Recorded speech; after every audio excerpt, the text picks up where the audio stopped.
All right, here with Keith Oddo, senior, 4-year guard. I want to start off, just give me your initial thoughts on the fans, Coach Mooney, just the whole situation. Yeah. So, as I was saying, we understand that there's an expectation to win. We know that we have not made it to the NCAA tournament and since 2011, but there hasn't been. I've been around the program for 4 years. And every single year we've been, working tirelessly to get better.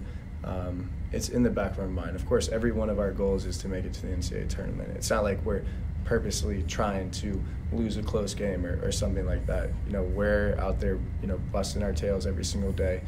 And our goal is to make it to the NCAA tournament. Our goal is to make a run in the NCAA tournament. I mean, that's every team's goal. As far as, and I truly believe that Coach Mooney is,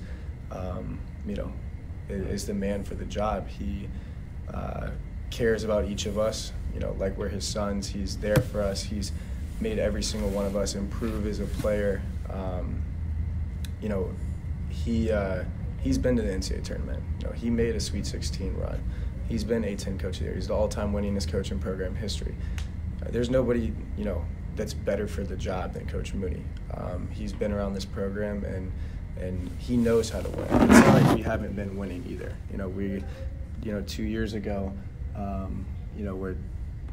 have TJ and Chandra as seniors, and we have a really good season. We had a late start. We should have, played better in conference or out of conference and got to in-conference play, and we got hot.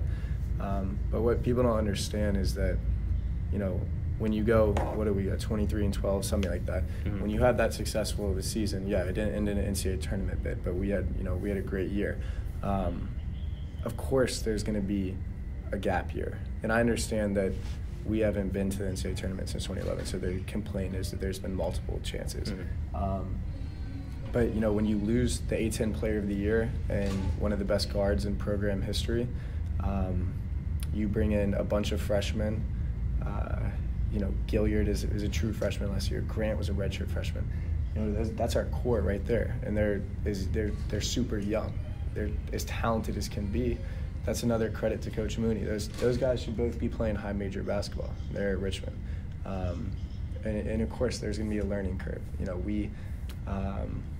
It was unexpected with the transfers that happened this offseason. We lose 2 starters. We lost Sully last year in the middle of the year. Nate goes down with the ACL injury. Mm-hmm. We could be making excuses, and we didn't finish non-conference how we wanted to.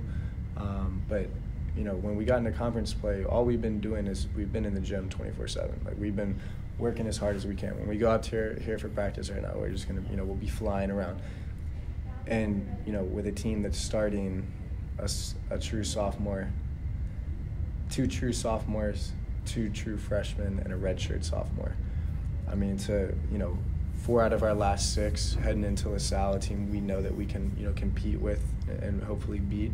UMass next Wednesday, that's a winnable game, and then we get a second chance at VCU. So we're in a position right now because of Coach Mooney and him constantly telling us to stick together, his leadership, keeping the young guys together. It's not easy being a head coach and having the locker room being so youthful. I mean, me and Julius are the only seniors, and just to see the development in a guy like you mentioned it, like Nathan Kao.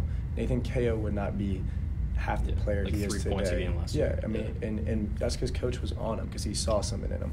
Coach is on Andre and Wojcik right now because he sees something in them. And if these guys continue and follow Coach Mooney's guidance and his leadership, I mean, they're going to be all conference players. And just look what he did with Grant in 1 year with Grant. I mean, Grant came in as a kind of a goofy 6'10" kid, and he turned him into one of the best players. Yeah, candidate. Yeah, exactly. So, as far as the Billboard is concerned, because I know that's what this is about.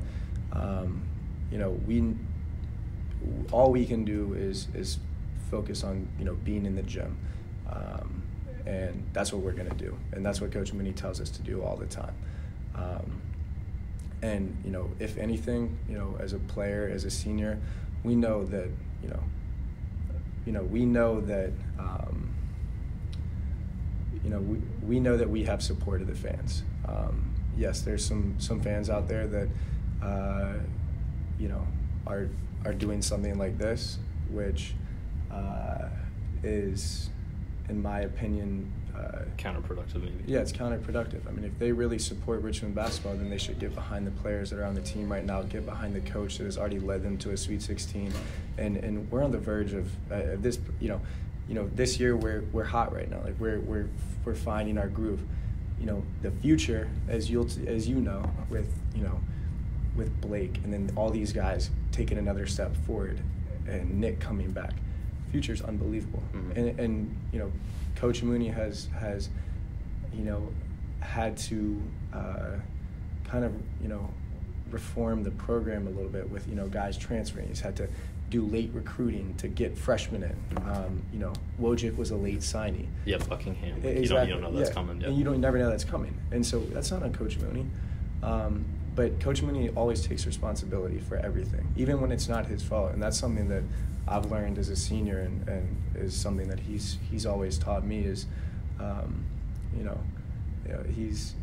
he's there for us, and that's what we know. And so every time we go out there, we play for, not only him, we play for the past players, and we know where we want to be, and that's the NCAA tournament, and the team's going to get there, very soon, and it's going to be under Coach Mooney, I feel like. Yeah.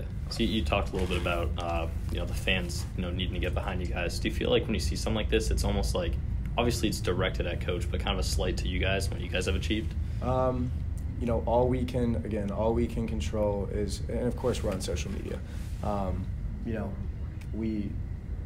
We see this stuff, but all we can control is to be in the gym, and that motivates every single one of us to get in the gym, win games, do it for ourselves, do it for Coach Mooney, get to the tournament. As soon as we get to the NCAA tournament, all this goes away. They're just one run. They're the sign. It's just that's what we have to do. And that's how all this goes away, is to win games. So that's what we need to do. Yeah. So the group behind this asked me to tell any players if I talked to them. So I'm just going to read you this quote, and if this changes your reaction at all. This is not about them, the players. We love those guys. They deserve a coach that can actually take advantage of their talents. So I know you talked a little bit about, but how do you respond to that? Honestly, I wouldn't comment on what they said. If they were true Richmond basketball fans, they would get behind the group that's on the court right now. Mm-hmm. Doing this, the good thing is we have guys in the locker room that are mentally strong. That we see this, and yeah, of course it's addressed, but we move on. It's poster board material. Yeah, and that's what you have to do as a player. You have to, if the fan is screaming at you during a game, don't let it bother you. Mm-hmm. If all what you can do is control what you can control, and that's what we're gonna do. Yeah. More positive note. So looking forward to the rest of the season. Like you said, you guys got UMass coming up, LaSalle, 2 really winnable games. Yeah. But then you do kind of have a tough schedule. Besides that, you have Davidson left, you got VCU left, you got GMU left. So you handled GMU at home, but going on the road's different. So what are you guys looking for the rest of the year? How are you trying to finish? What are the goals? Well, we're gonna try to win every game. That's the goal. But everybody in that locker room knows that there's momentum right now. Where we were so close there to start the, even at the end of the non-conference into the conference play, minus maybe the Davidson game, all of our, and maybe the Dayton, all of the games were really close. Yeah. And we blew a couple of those leads, and that's part of being a young team. But recently we figured out how to win those close games. Even last night, where even though we let that lead slip, okay, we're down 1 with 25 seconds left. Do you fold, or do you, give the ball to Grant, let him make a play? He makes a play. That's a young team coming together, learning how to win. And so I think all of us are just, looking forward to especially these road games. They're fun. Go on the road, beat an A-10 team. Whether it's UMass, who is, aren't they at the kind of tail end of the conference? Yeah. Yep. Or going to, or getting, VCU and Davidson at home. We beat St. Louis on the road. Yeah, exactly. And so we got to look at every game as an opportunity to get better. Every practice is an opportunity to get better. And I think all of us in the locker room are just excited to kind of see where this team, gets going, especially heading into A-10s. Because out of all people, the conference is wide open. I mean, even if it's top, even if VCU's at the top, everybody can be beat at any given day. So I think all of our guys are, we have confidence in each other, and we have, most importantly, we have, we believe and have all the confidence in the world in Coach Mooney, because he's there for us, and he means a lot to all of us. Yeah. I think that's all for me. Appreciate it, Keith. Always, Thank you. my guy. Get better.